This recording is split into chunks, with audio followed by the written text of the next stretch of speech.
ஆண்டுடைய அற்புதத்தின் வாழ்விலே நம்மை அர்ப்பணிக்கின்ற பிள்ளைகளாய் ஆண்டுடைய அமைதியை சமாதானத்தை பெற்றுக்கொள்கின்ற பிள்ளைகளாய் நாம் அழைக்கப்பட்டிருக்கிறோம். எத்தனை பேர் நீ சமாதானமா இருக்கும்? உள்ளம், அதாவது நான் சொல்ற கேள்வி புரிதான் வருது. நம்ம உள்ள சமாதானமா இருக்குதா அப்படின்னா என்ன அப்படின்னு சொன்னா, அலகழிக்கும் ஒரு சில நேரத்தில் அவன் என்ன பண்ணுவானோ, இவன் என்ன பண்ணுவானோ, இந்த பிரச்சனை என்ன பண்ணணும், அந்த பிரச்சனை என்ன பண்ணணும், இந்த கடன் என்ன பண்ணணும், அந்த கடன் என்ன பண்ணணும், என் பிள்ளைகளுடைய படிப்பு என்ன ஆகும், என் கணவனோட வேலை என்ன ஆகும், என் மனைவி என்ன சொல்லுவாங்க, இப்படிப்பட்ட சூழலில் ஒவ்வொரு நாளும் துணி போடு இதை யோசிச்சு கொண்டிருக்கிறது இல்லையா? இவையெல்லாம் ஒன்றுமே கிடையாது. எல்லாத்தையும் கடவுள் பார்த்துக்கலாம். அந்த காரியமெல்லாம் எல்லாம் நிறைவேற்றப்பட்டிருக்கிறது என்றது ஒரு அமைதி. நான் சொல்றது புரிதா உங்களுக்கு? அந்த அமைதி. இந்த காரியத்தை எப்படி செய்ய போறோம்? ஒவ்வொரு நாளும் ஆண்டோட திகில் இருந்தா கேட்கணும். யோசிக்கிறமா இல்லை பட பட பட பட பண்ணணும். கல்யாணம் என்ன பண்றது, இந்த பிறந்த நாள் என்ன பண்றது, இந்த இந்த தேவை இதெல்லாம் பண்றது, நம்ம வேலையிலே இதெல்லாம் பண்ண இந்த சூழல்கள் இருக்கின்ற அந்த இருதய துடிப்பெல்லாம் அமைதியான வாழ்வை குறிப்பதா அல்ல. தேவையோடு இருக்கின்ற காரியங்கள் இல்லையா, அதெல்லாம் அமைதியை குறிக்கின்ற காரியங்கள் அல்ல. சமாதான வாழ்வில் வாழ்கின்ற நிகழ்வு அல்ல. இப்படிப்பட்ட நிலையிலே உள்ளவர்களுக்கு தான் கடவுள் சொல்லுகின்றார், என் அமைதியை உங்களுக்கு நான் தருகிறேன். இந்த வார்த்தையை இந்த உலகத்துல யாராலையும் சொல்ல முடியாது, ஒருவராலும் சொல்ல முடியாது. முதல்ல ஆறுதல் ஜெபத்துக்கு நம்ம போறோம் அப்படின்னு சொன்னா அந்த நேரத்துல ஆறுதலா வார்த்தை பேசிட்டு வருவோம். ஆனா அவங்க உள்ள அங்கலாச்சிட்டு தான் இருக்கும். மரணத்தின் நிலங்களிலே போகும் பொழுது அவங்க என்ன பண்றோம், ஆறுதலா சொல்றோம், கவலைப்படாதுமா அப்படின்னு சொன்னேன் இல்லையா?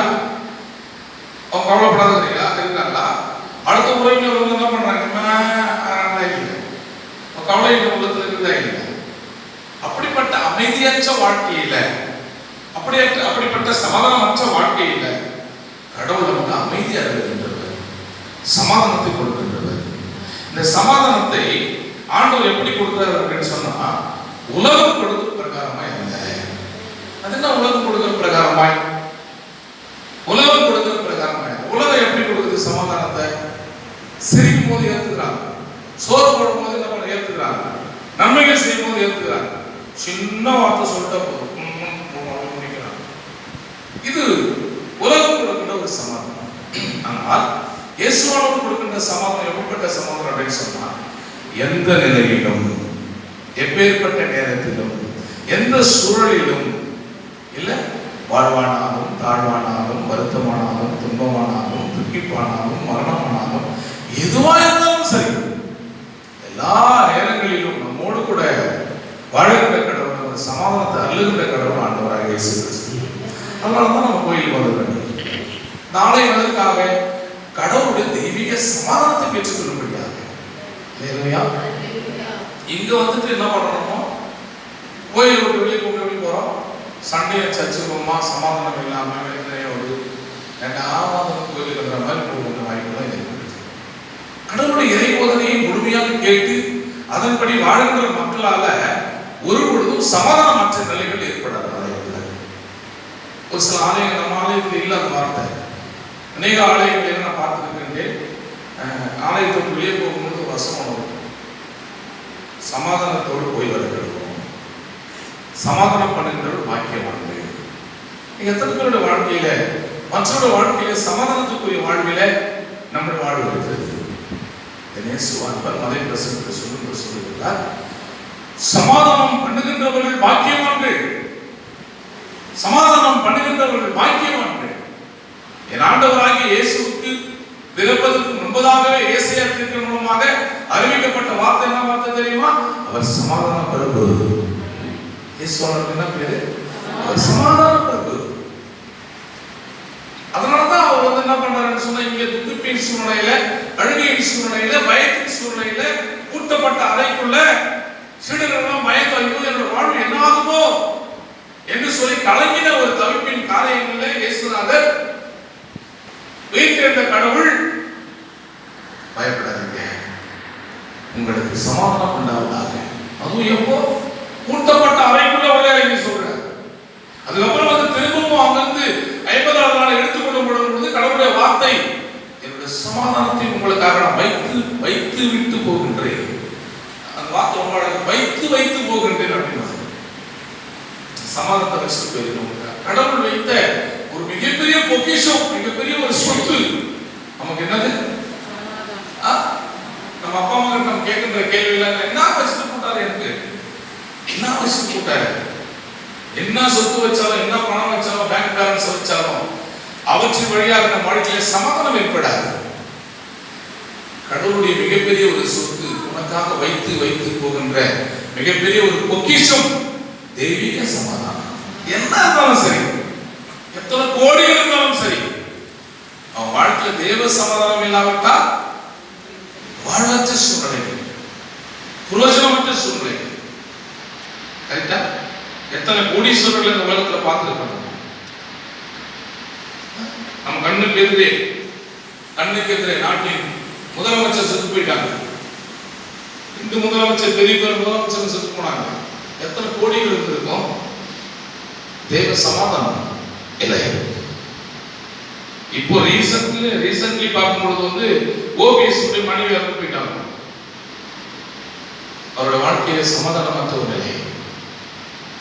பணங்கள் சமாதானத்தை கொடுக்காது, மனங்கள் தான் சமாதானத்தை கொடுக்கும். அதனால மனதளவில் நம் வாழும் கடவுளை நம்பி வாழும் பொழுது தேவ சமாதானத்தை அடைய முடியும். அதனாலதான் நம்முடைய வாழ்க்கையில சமாதானமற்ற தத்தளிக்கின்ற பயப்படுகின்ற சூழல்ல கடவுள் சொல்கின்ற அருளை, கடவுள் சொல்கின்ற இறைவார்த்தை, என்னுடைய சமாதானத்தை உங்களுக்கு நான் தருகிறேன், அந்த சமாதானத்தை வாங்கிக்கலாம். ஆமென். இந்த உலகம் கொடுக்கின்ற பிரகாரமாய் சமாதானத்தை கொடுக்கவில்லை, என் அமைதியை உங்களுக்கு நான் தருகின்றேன். அமைதி கடவுளால் மாத்திரமே கொடுக்கப்படுகின்ற ஒரு காரியம். அது உலகத்தில் எவராலும் கொடுக்க முடியாது. இறைச்சியின் ஆதாரமாய் எடுத்துள்ள வாசிக்க அன்பாய் கேட்டுக்கொள்கின்றேன். யோவான் 16வது அதிகாரம் 32வது வசனத்தை வாசிக்க அன்பாய் கேட்டுக்கொள்கின்றேன். இதோ நீங்கள் சிதறுண்டு அவன் தன் இடத்திற்கு போய் என்னை தனியே விட்டுவிடும் காலம் வரும். அது இப்பொழுதே வந்திருக்கிறது. ஆனாலும் நான் தனித்தேன், பிதா என்னுடனே கூட இருக்கிறார். அல்லேலூயா. எத்தனை பேர் இந்த வார்த்தையை அக்செப்ட் பண்ண முடியும்? எத்தனை பேர் ஏற்றுக்கொள்ள முடியும்? ஆண்டவராகிய இயேசு கிறிஸ்து தன்னுடைய வாய்மொழினால அவர் மனம் உகந்து அனைத்து விதமான நிலைகளிலிருந்தும் சொல்லுகின்ற வார்த்தை என்ன சொன்னா, ரொம்ப அழகாக சொல்றாரு.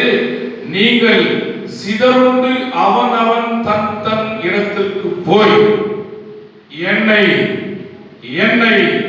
தனியே விட்டுவிடும் காலம் வரும். தனியே விட்டுவிடும் காலம் வரும். அன்புக்குரியவர்களே, ஆண்டவராகிய இயேசு கிறிஸ்து உலக வாழ்க்கையில் வாழும் பொழுது அனைத்து விதமான நன்மைகளை செய்தவராக, அனைத்து விதமான உபத்திரவங்களை ஏற்றவராக, எல்லாரும் புரிந்து கொண்டவராக செயல்படுகின்ற சூழலில் சீடர்கள் என்ன செய்கிறார்கள் சொன்னா, இவர் சிலுவையில் அறையப்பட போகின்றார், இவர் தண்டனையை அனுபவிக்க போகின்றார், இவர் நீதியின் பாதையிலே வாழுகின்றார் என்கின்ற நிகழ்வை எண்ணி எல்லாரும் அவரை விட்டு வெளியே போக தொடங்கினார்கள். நன்மைகள் வரும் பொழுது கூட இருந்தார்கள், உணவருந்து அழுத்தும் பொழுது கூட இருந்தார்கள், இல்ல அவரை புகழும் பொழுது கூட இருந்தார்கள்.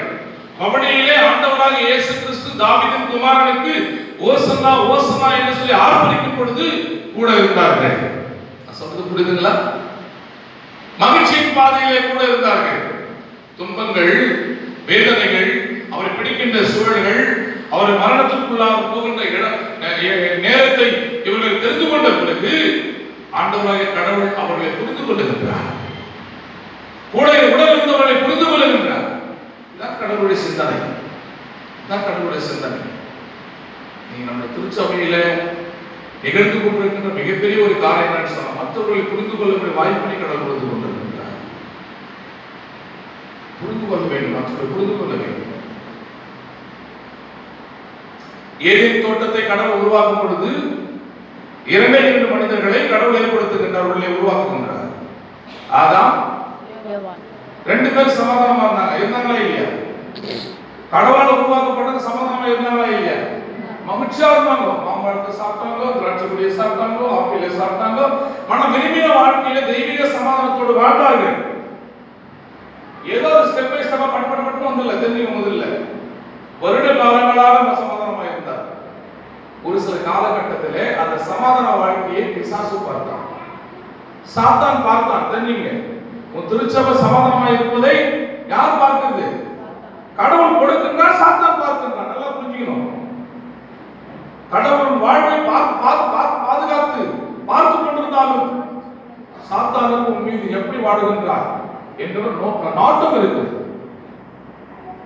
இதை கெடுக்க வேண்டும் என்கின்றதான ஒரு நாட்டமாகும்.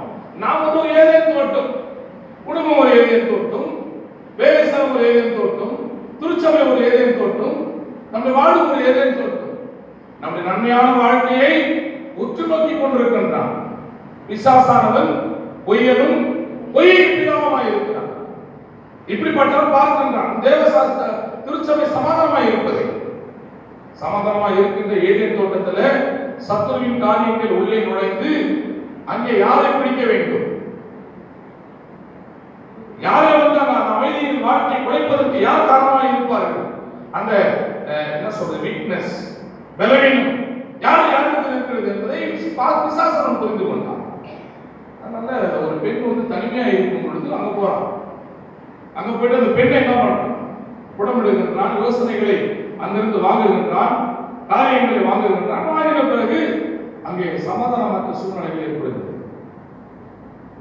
என்னை தனியே விட்டுவிடும் காரணம். கடவுளுடைய சிந்தனை என்ன தெரியுமா?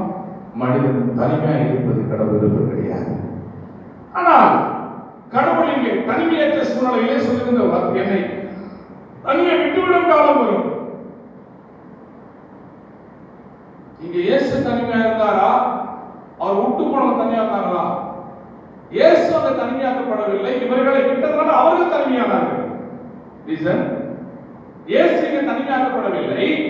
மாறாக இயேசு விட்டு யாரெல்லாம் பின்வாங்கி போனார்கள் அவர்கள் தான் தனிமையாக்கப்பட்டார்கள். அவர்களால் இயேசுவின் துணையோடு வாழ்ந்தார்கள், இயேசுவின் அற்புதத்தோடு வாழ்ந்தார்கள், இயேசுவின் காரியங்களோடு வாழ்ந்தார்கள். ஆனா யாரெல்லாம் விட்டு போனாங்களோ அவர்கள் தனிமையாக்கப்பட்டார்கள். இயேசுவின் வாழ்க்கையினால் இந்த மாற்றம் யார் இருக்கிறோம்? நான் நேற்று என்னுடைய முகநூலில் ஒரு பதிவு போடலாம். ஆயர்களை நான் கடவுளாக மதிக்கின்றேன், கடவுளாக பார்க்கின்றேன். யார? நான் கடவுளை பார்த்ததில்லை, ஆயர்களை கடவுளாக பார்க்கின்றேன். அப்படின்னா ஆயர்கள் கடவுளாக தன்னை காண்பிக்க வேண்டும். அதுதான் முந்தா நாள் வேத பகுதியில் தான் ஒன்றியோட தான் எடுத்து போட்டேன். அதாவது அன்பை பிரதிபலிக்கின்ற ஒரு வாழ்வு. அது யாருக்கு வருகிறது? யாரெல்லாம் கடவுளுடைய சிந்தனையோடு, கடவுளுடைய பொருத்தத்தோடு, கடவுளுடைய நிலையோடு வாழ்கின்றார்கள் அவர்களால் மாத்திரமே அன்பை வெளிப்படுத்த முடியும். கடவுளை சார்ந்தவர்கள் என்னோடு கூட இருப்பார்கள். யோவான் புத்தகத்துல 3ஆம் அதிகாரம் 4வது அதிகாரத்தின் தொடர்ச்சியில் வாசிக்கும் பொழுது அதில் சொல்லப்படுகிறது, கடவுளை சார்ந்தவர்கள் தான் என்னோடு கூட இருப்பார்கள், கடவுளை அற்றவர்கள் என்னோடு கூட இருக்க மாட்டார்கள். அதனால உலக பிரகாரமான மேன்மையிலே, உலக பிரகார தன்மையிலே கடந்து போனவர்கள் இயேசுவை தனியை விட்டு விடுக்காம வந்துருச்சு. அவர்கள் தனிமையாக்கப்பட்டார்கள். இயேசு சொல்றாரு, நான் தனிமையாக்கப்படவில்லை, என்னை தனியை விட்டு விடும் காலம் வரும், ஆனாலும் பிதாவானவர் என்னோடு கூட இருக்கிறார். ஹல்லேலூயா சொல்லலாமா? என் அன்புக்குரிய தேவஜனமே, உங்களுடைய வாழ்க்கையில கூட இந்த இயேசுவானோட தோற்றத்தை போல ஆண்டவரே உம்மை போல நான் தனிமையாக்கப்பட்டேன். நம்ம இயேசுவை போல வாழக்கூடிய வாழ்வை பெற்றவர்கள் எத்தனை பேர் விசுவாசிக்கிறீங்க? இயேசுவை போல வாழ ஏற்படுத்தப்பட்டவர்கள். கோயில் இன்னைக்கு ஏதேன் தோட்டத்தை கடவுள் உண்டாக்குனா கடவுளுடைய சிந்தனை வார்த்தை தான் கேட்கணும். கடவுள் என்பவர் யாரும் கருத்தில் இருக்கோம், ஊழியக்காரர்கள் பேசுவார். இந்த தோட்டத்துக்குள்ள தான் இருக்கணும். இந்த தோட்டத்துக்கு வெளியே இருக்கின்றவன், திருச்சபைக்கு வெளியே இருக்கின்றவன், இந்த திருச்சபை ஐக்கியவருடைய இல்லாதவன் ஒருவன் வந்து நம்ம இடத்துல பேசுறான்னு சொன்னா அவன் சாத்தான். நல்லா தெரிஞ்சுக்க. முதல்ல ஏதேன் தோட்டத்துக்கு அப்பாற்பட்டு உள்ளே நுழைந்து அந்த ஏவாளை புடமிடுகின்றவன் யாரு? அப்போ தோட்டத்துக்கு வெளியே வருவன் யாரு? திருச்சபையின் ஐக்கிய உறவில் இருக்கின்றவர்கள் தான் ஏதேன் தோட்டத்துக்குரியவர்கள். வெளியே அவனாவது பேசலாம் அப்படின்னு சொன்னா உங்களை அமைதியை குறைக்கின்றான், சமாதானத்தை கெடுக்கிறவன். அப்படிப்பட்ட நபர்களை அடையாளம் கண்டு கொள்ள வேண்டும். அப்படிப்பட்ட நபர்களை அடையாளம் கண்டு கொள்ள வேண்டும். அது குடும்பமாக இருக்கட்டும், நம்முடைய வேலை ஸ்தலமாக இருக்கட்டும், திருச்சபையாக இருக்கட்டும், நம்மை விட்டு அப்பாற்பட்ட ஒருவன் நம்ம இடத்துல பேசுகிறான்னு சொன்னா ஜாக்கிரதையா இருக்க வேண்டும். அங்கதான் சமாதான குலைச்சல் ஏற்படுகின்றது. கெட்டு போச்சு. ஏவாளுடைய அந்த மற்றவருடைய பேச்சு கேட்டதால அந்த ஏதேன் தோட்டமே கெட்டு போச்சு. ஆத்மாவிலே செத்து போனாங்க. அதில் இருந்து பாவத்துக்குள்ளாய் ஆக்கப்பட்டாங்க. அதை புடமிட்டு மறுபடியும் ஆண்டவர் எடுத்துக் கொள்வதற்கு, அந்த வாழ்வை மறுபடியும் கொடுப்பதற்கு தான் கடவுள் இங்கே சொல்லுகின்றார். சகரியா புத்தகத்துல 8வது அதிகாரம் 12வது வசனத்தை 12 to 19 வரைக்கும் வாசிக்கிற திருமலை பாடத்துல 13வது வசனத்தை வாசிக்கும் பொழுது அங்கே கடவுள் இந்த சமாதானமற்ற நிலைமையை, ஆசீர்வாதமற்ற நிலைமையை இறந்தவர்களுக்கு கடவுள் கொடுக்கின்ற ஒரு நீதியின் ஆசீர்வாதங்கள் எப்படிப்பட்ட காரியங்கள் என்று சொல்லி பார்க்கும் பொழுது வாசிக்கலாமா? 8:13 நம்ம சம்பவிப்பது என்னவென்றால் யூதா வம்சத்தாரே, இஸ்ரவேல் வம்சத்தாரே, நீங்கள் புறஜாதிகளுக்குள்ளே சாபமாய் இருந்தது போல போதும். இப்ப சொல்லுங்க, இந்த ஆதாமும் ஏவாளும் யாருடைய வாழ்விலே, யாருடைய காரியங்களிலே தன் வாழ்வை அர்ப்பணித்து சாபமாக்கப்பட்டாங்க? நான் சொன்ன வார்த்தைங்க. அந்த வருஷம் என்ன பிரச்சனை? அடிப்பதற்கும் தயக்கம். என்ன சொல்லுது? யூதா வம்சத்தாரே, இஸ்ரவேல் வம்சத்தாரே, நீங்கள் புற ஜாதியாரிடத்தில் சாபமாக்கப்பட்ட அப்படின்னு புற ஜாதியார்னா யாரு? வெளியில் இருக்கின்றது நம்மை சாராதவர்கள். நல்லா புரிஞ்சுக்கோ. நீ நல்ல சமாதானம் வந்தாங்க, நல்ல போதனை கொடுத்துருங்க, நீங்களும் நல்ல ஜனங்களா வந்துருங்க. இந்த மழை காலம் வீட்டில் பிறந்ததுலாங்க. நான் முதல்ல சொல்லிட்டேன், ஆவியானவர் என்னிடத்துல சொன்ன வார்த்தை நான் சொல்லிட்டேன். நீங்கள் தான் விசேஷித்தவர்கள், நீங்கள் தான் கடவுளால் தெரிந்து கொள்ளப்பட்ட பிள்ளைகள், திருச்சபை வளர்ச்சியிலே ஈடுபாடு கொண்டவர்கள் நீங்கள் தான். அதுக்கப்புறம் 500 பேர் வந்தாலும் அதை பத்தி கவலை கிடையாது. நீங்கள் தான் கடவுள் சொன்னார். இந்த உபத்திரவமான காலங்களிலே வர முடியாத சூழல யாரெல்லாம் அதை தகர்த்து விட்டு, அதை ஒடுக்கி விட்டு, உடைத்து விட்டு மேலோங்கி வருகின்றார்களோ அவர்கள்தான் கடவுளுடைய நீதி அரசர்கள், நீதி வாழக்கூடியவர்கள். புறச்சாதியாரிடத்தில் உனக்குன்னு ஒரு ஊழியரை கொடுத்துக்கிற, உனக்குன்னு ஒரு 3 நாளை கொடுத்துக்கிற, உனக்குன்னு பீஸ் மெம்பர்ஸ் கொடுத்துருக்குற, உனக்குன்னு கோயிலுக்குள்ளே கொடுத்துக்கிற, இந்த சர்க்கிள் தான் நீ போயிருக்கணும். சமாதானமாக வாழ்வது. எல்லாரும் நேசிக்க வேண்டும், எல்லாரும் நம்பக்கூடாது. நான் சொல்றது புரியுதா? நீ நேசி, யோசி, கட்டி பிடிச்சுக்கோ, நோட்டீஸ் கொடுத்துக்கோ, வீட்டுல வச்சுக்கோ. உனக்கு இது ஒரு கட்டுப்பாடு. கிறிஸ்துவ வாழ்க்கையில எல்லாவற்றையும் செய்ய நமக்கு அதிகாரம் இருக்கிறது. எல்லாம் தகுதியாகிறார். அந்த கோட்பாடு பஞ்சாயத்து தலைவரை மீறி நம்ம பெரிய பாலத்து பஞ்சாயத்து தலைவர் போய் நம்ம எதில் அக்கௌண்ட்ஸ் வாங்க முடியாது. இந்த கோட்பாடு இந்த கோட்டத்திற்குள்ள, தமிழ்நாட்டு எல்லைக்குள்ள நான் மீறி போனேன் என்று சொன்னால் அந்த நாட்டினுடைய அனுமதியை நாம் பெற வேண்டும். இதுபோலதான் கடவுளுடைய அமைதியை இன்றைக்கு நாம் குலைத்துக் கொண்டிருக்கின்றோம். ஒரு ஜாதியிடத்திலே சாபமாக்கப்பட்டது போல நீ முன்னாடி சாபமாக்கப்பட்டிருக்கின்றார். மற்றவருடைய இழிவான பேச்சு, ஏச்சி பேச்சுக்களை கேட்க கடவுளை பற்றி எல்லாம் பார்த்தா நீங்க சாபம் வாழ்கின்ற வாழ்க்கையை பார்த்துட்டு அவர் சொல்றாரு, இன்னைக்கு நீங்க எல்லாம் இருந்துட்டீங்க ஒரு நாள், அதனாலதான் சமாதானம் இல்லை வாழ்க்கையில சாபமாக்கப்பட்டிருக்கிறீங்க.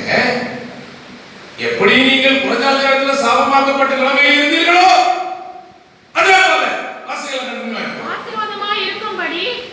ஆசீர்வாதமாய் இருக்கும்படி நான் உங்களை ரட்சிப்பேன். நல்லா அழகா அதை என்ன பண்ணோம், லைன் பண்ணோம், அப்படியே கண்டினியூ பண்ணோம். சாபமாக்கப்பட்ட எப்படி சாபமாய் இருந்தது போலவே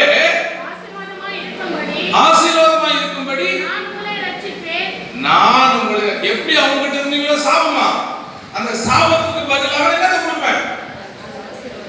ஆசீர்வாதத்தை கொடுப்பேன். இவர் யாரு? இவர் ஆசீர்வாதத்தை கொடுக்குறது.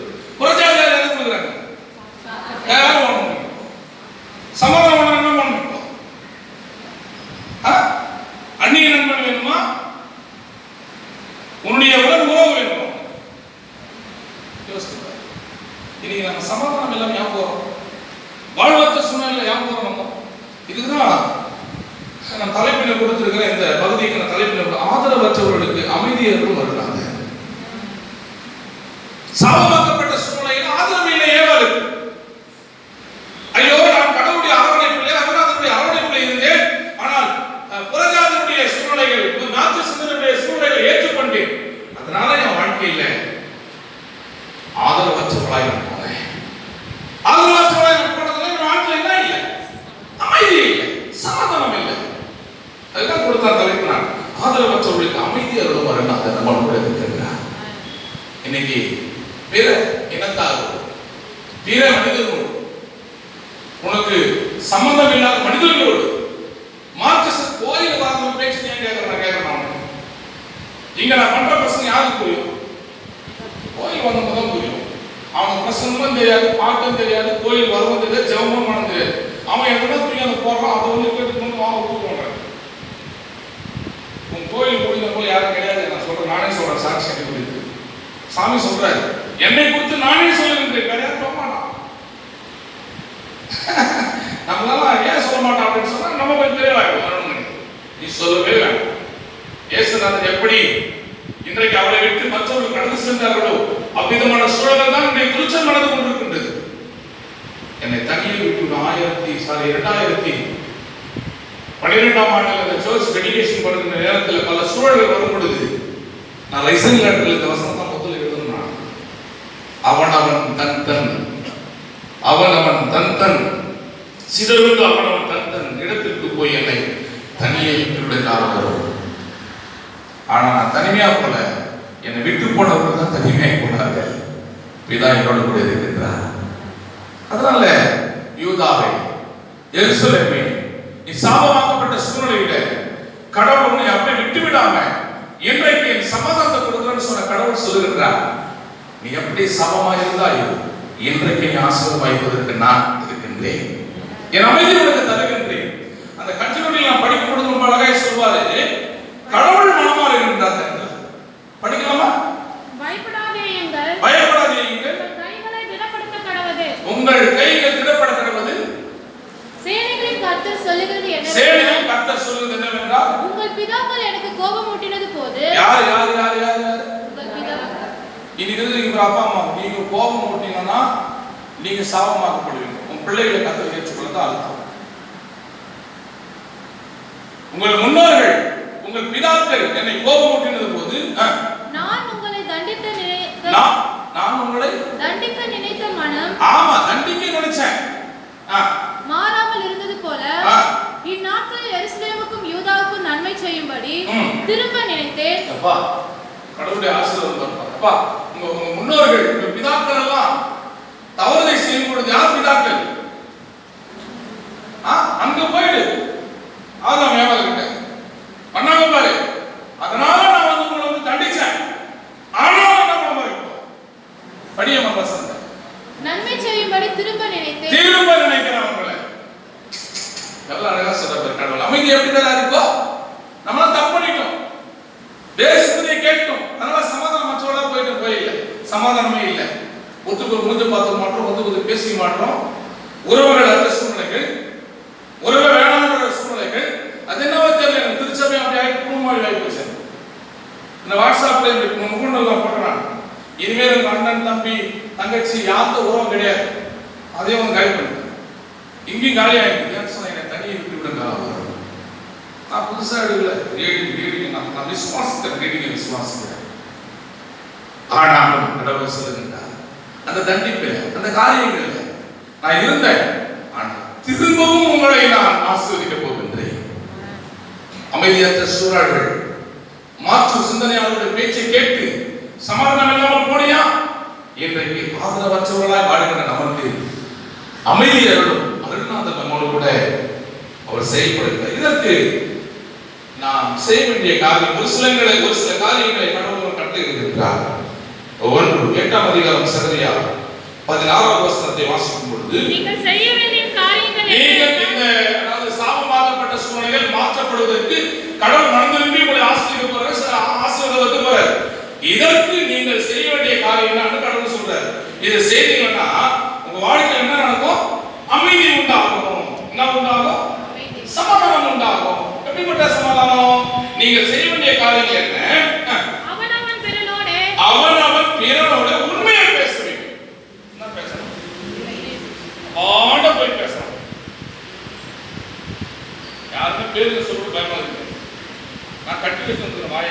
பசங்க மட்டும் பண்ணலாம்.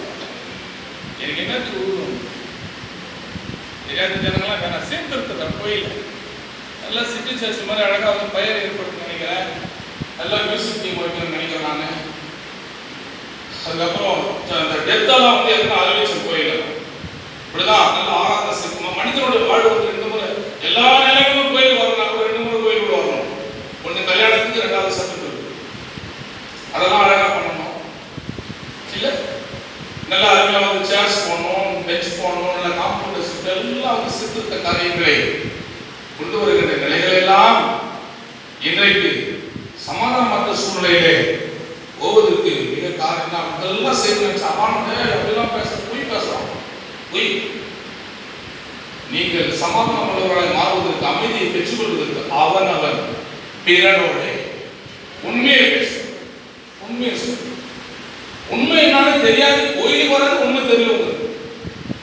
உனக்கு இந்த காரியம் அந்த காரியம் என்னென்ன நடக்குதுன்னு தெரியாது. நீ வந்து உங்க பேச பேசுறது. நான் என்ன சொல்றேன், 5 கூட இருக்குன்னு தெரியும். இந்த கோயில் நடக்கிற காரியம், கல்பட்டு காரியம் தெரியுமா, வெங்கல் காரியம் தெரியும், பெண்பாட்டு காரியம் தெரியுமா? எனக்கு என் கோயில் நான் என்கிட்ட கேட்கறேன். இந்த உண்மையே நீ தெரியாம வெளியே போயிட்டு உண்மை பிறனோட உண்மையை பேசுறேன். பொய் பேசுறதுனால தான் இந்த சமாதானமற்ற சூழ்நிலைகள். பிசாசானவன் பொய்யனும் பொய்யும் பிதாவாய் இருக்கிறான். சாத்தான் எப்படி இருக்கிறான்? அவர்தான் லீடர் அவர்தான். Only for Gopal. பொய் அழகா பேசுறான். தோத்துறையான வந்து அப்படியே எதிராளிகிட்ட போயிட்டு அப்படியே வந்து வேற மாதிரி பொய் பேசுறான். இன்றைக்கு நான் சொல்லுகின்றேன், கடவுள் தடுத்திடவில்லை. கடவுளை விட்டு நீ போய் நீ தான் தடுத்து சாத்தது தனிமையாக்கப்பட்டு விடுவார். ஆனா இயேசுநாதர் பிதா இருக்குது, என்னோட பிதா இருக்குது. நீ இயேசு விட்ட பிதாவும் கிடையாது, இயேசுவும் கிடையாது. யாரோட பிதா இருக்குது? அவர் திருத்துவத்தின் கடவுள். அவர்தான் பிதா, அவர்தான் இயேசு கிறிஸ்து, அவர்தான் பரிசுத்த ஆவியானவர். இயேசு விட்டு பிதா விட்டு விடுவார். ஆனால் நீ போயிட்டு சொன்ன இயேசு தனிமையாக, நீ தனிமையாக்கப்படுகின்றார் என்பதை புரிந்து கொண்டு ஆதரவற்றவனாய் போகின்றவர்களுக்கு கடவுள் அமைதி அருள்வதற்கு பிறனோடு உண்மையை பேச வேண்டும். இனிமேல் பொய்யா வரக்கூடாது. மாறி உங்க அமைதி அருள்கின்ற ஆண்டவர் அருளாக உன்னோடு இருக்கின்றார். செத்து போற நிலவரம் பொய் பேசாத. பொய் பேசுற வாய்க்கு என்ன கிடைக்காது? சோறு கிடைக்காது. சோறு அரிசி இல்லையா என் வீட்டுல, பருப்பு இல்லையா என் வீட்டுல. முந்த நாள் ஒரு வீடு வந்து அப்படியே தத்தளிக்குது. ஒரு ஆயா, ஒரு பாட்டி, அவங்க பொண்ணு, அவங்க பேத்தி, 4 பேர் வீட்டுல. பக்கத்துல கூட ஃபோன் பண்றாங்க, ஐயா என்ன இல்லையா, பணம் செய்ய பருப்பு இல்லையா, அரிசி இல்லையா? அந்த தம்பி அவங்க போட்டு, எங்க வீட்டுல ஒண்ணுமே இல்லை, நான் டிஃபன் வாங்கி தரேன். அந்த டிஃபன் வாங்க பைசா இல்லை, நான் கொடுக்குறேன். அந்த காசு வாங்கி டிஃபன் வாங்கி 4 பேருக்கு நான் தான் எடுத்து வந்து கொடுக்குறேன். பொய் பேசுகின்ற வாய்களுக்கு கஷ்டம் இருக்கும், சோறு கிடையாது. மிக தெளிவாக திட்டம் தெளிவாக வேதம் சொல்லுகின்றது. சாத்தான் பிசாசு பொய்க்கு பிதாவாய் இருக்கிறார். என்னடா என்கிட்ட இல்லைன்னு சொல்லுவேன். இல்லைன்னா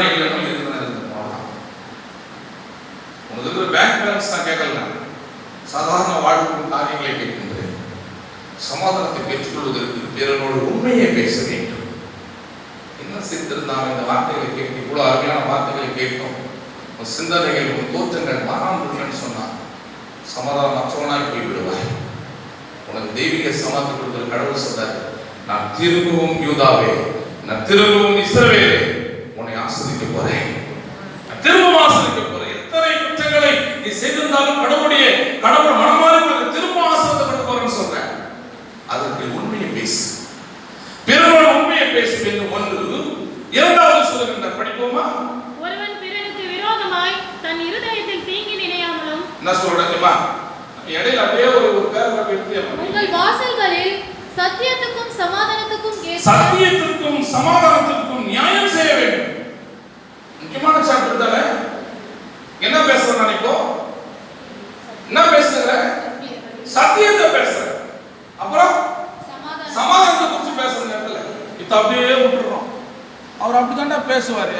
ஒருத்தன் வருவான் உள்ள, இந்த சத்தியத்தை பேசுகின்றவனுக்கு நீங்கள் நியாயம் செய்ய வேண்டும். எத்தனை பேர் நியாயம் செய்து சத்தியம் பேசுறவங்களுக்கு? நான் என்ன பேசுறேன் இப்போ? பிரச்சனை பண்றேன். பிரச்சனை சத்தியம், வேத சத்தியத்தை, தெய்வ சத்தியத்தை பேசுறேன். இந்த சத்தியத்தை பேசுகிறவர்களுக்கு அநியாயம் செய்கின்ற காரியங்கள், அநியாய வார்த்தைகள் திருச்சபையில் ஏற்படும் பொழுது, அநியாய வார்த்தைகள் கிராமத்தில் ஏற்படும் பொழுது, அநியாய வார்த்தை குடும்ப ரீதியாக ஏற்படும் பொழுது சத்தியம் பேசுகிறவர்களுக்கு நியாயம் செய்ய வேண்டும். இது செய்யாதனால தான் என்ன பண்ணா பேசுறாரு, தனியா விட்டுட்டான். இது தனியா போனவங்க தான் என்ன கொடுக்குறாங்களா? இந்த சீசர்கள் வந்து முக்கியமான ஆள், ரொம்ப பிரசித்தி பெற்ற உலகம் பொருளாம் ஒருத்தர் இருக்கிறார். அவர் வந்து கடவுள் என்ன சொல்றாரு தெரியுமா? அப்படியே வந்து கும்பலாம் வராங்க புரியுது. அந்த உடனே போய் நிப்பார் பக்கத்தில் போயிட்டு முத்தம் கொடுக்குது. யுவராசே, முத்தத்தினாலே என்னை காட்டி கொடுக்கின்றாய். ஓகே, முத்தம் கொடுக்கு, என்ன காட்டி கொடு. என்ன செய்யணும் செய்வார். அவனை தடை பண்ணவே இல்லை. தடை பண்ணாரா? என்ன செய்யணும் செய்வோம், செய்து போவோம், பரவாயில்ல, வேலை பண்ணு. அந்த வேலைக்குரிய பலன் என்ன ஆயிடுச்சு? அவனே நாடு தூக்கு மனுஷன். சத்தியத்தை பேசுகிறவர்களுக்கு, சத்தியத்தை உங்களுக்கு கற்றுக் கொடுத்தவர்களுக்கு நியாயத்தை நீங்கள் போதிக்க வேண்டும். நியாயமானவர்களாக நடந்து கொள்ள வேண்டும். அதெல்லாம் உங்களுக்கு நியாயம் தெரிஞ்சு சத்தியம் பேசுறவர்கிட்ட அதுக்கப்புறம் யாரா பத்தி சொல்லி விசாரி, என்ன காரியம் செய்ய, எந்த நிகழ்வை வைத்து இங்கே போதனைகள் போதிக்கப்படுகிறது என்பதை புரிந்து கொள். ஒருவேளை உன்னை பற்றி தான் பேச மாட்டேன்னு சொன்ன பசுத்தாம் என்று உன்னை பற்றி பேசுகின்றார், உன்னை புறப்படுகின்றார், உன்னை மாற்றத்தின் பாதையில் கொண்டு வர என்பதை அறிந்து கொள். இப்படிப்பட்ட சத்தியத்தில் கேட்காம காலத்துல வந்து குருட்டாட்டமுள்ள வாழ்க்கையில வாழ்வதனால சத்தியத்திற்கும் சமாதானத்திற்கும் உட்பட்ட நியாயாதி வான்கள் அகலமையில இருப்பது கிடையாது. ஊழியர் நல்லவர் தான், நல்ல ஊழியமான, அவரை போல ஊழியமானதுக்கு யாருமே கிடையாது. அதோட வை கம்முன்னு. ஆனா அவர் பேசுறாரு பத்தி சத்தியம் தானே பேசுறேன். சத்தியத்தை சத்தியத்தை சத்தியமாக பதிக்கணும். சத்தியத்தை சொல்லும்போது அப்பா நீ போய் பைக்கில் வந்து 5 பேரோட சொல்லுப்பா, கோயில் 5 மணி வராதப்பா அப்படியே சொல்லுவாங்க. சத்தியத்தில் சத்தியம் நேர்மையை குறிக்கிறது. சத்தியம் வந்து நீதியை பேசும். அது ஏற்றுக்கு தெரியும். நான் என்ன பண்ண மாட்டோம், பேசவே மாட்டோம். வாழை பசங்க நான் வந்து கவலைப்பட போவதில்லை. இனிமேல் கடவுள் சொல்லுகின்றார், நீ கவலைப்பட, நான் மாறேன், என் பிள்ளைகளை ஆசிரியர் போறேன்னு சொல்றாரு.